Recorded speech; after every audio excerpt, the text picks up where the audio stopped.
కబ్రస్థానం పారిపోలేక occupation అయిపోతుందంటే వాళ్ళు ఒక మాట చెప్పగానే ఒక 5,000 మీరు సహాయం ఇవ్వడానికి కోరారు. కానీ మనకి 60 జమాతు 13,200 రూపాయలు నేను ఇచ్చి పంపించేశారు. అదేవిధంగా ఎదురుపాడు వాళ్ళకి సహాయం అడిగారు ఒక 10,000. మన జమాతు 20,000 వాళ్ళకి సహాయం ఇచ్చారు. అందుకే ఏంటంటే ఏది ప్రకటించినా తన వరకు సహాయంగా టకాలు ఇచ్చినారు.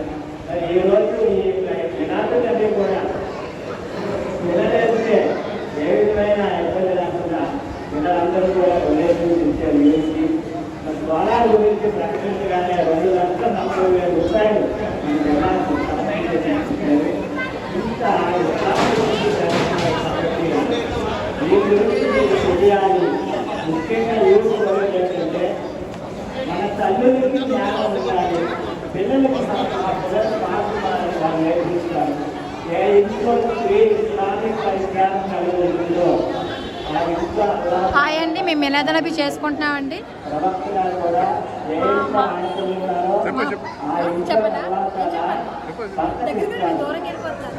మేము మిలాదున్నబి పండుగ చేసుకుంటున్నామండి. రేపు అంతా ఊరేగింపైన అంటారు, ఏమంటారు, రేపు వెళ్తాం కదా, ఏమంటారు, ర్యాలీలాగా అందరం వెళ్తామండి. ఇప్పుడు మాకు స్పీచ్ ఇస్తున్నారు మా మసీదు పెద్దలు. ఒకసారి వినండి.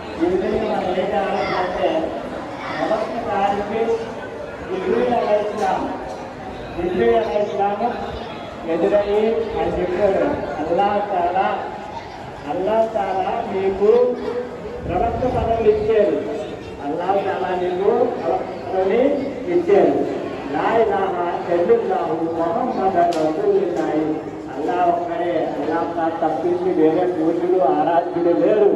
కాబట్టి నిన్ను అల్లా తాలా సందేశాన్ని ప్రజలకు తెలియపరచడం కోసం నేను ప్రవక్తగా నియమించారు, నబీగా నియమించారు అని చెప్తే ఆయన జిబ్రీల్ అలైహిస్సలాం తాలూకా పవర్కి, ఆయన ఒక పవర్కి ఆలింగనం చేస్తున్న పవర్కి ఆయన 1000 వోల్ట్లు కరెంట్ పవర్ అంత పవర్ అన్నమాట దేవదూత.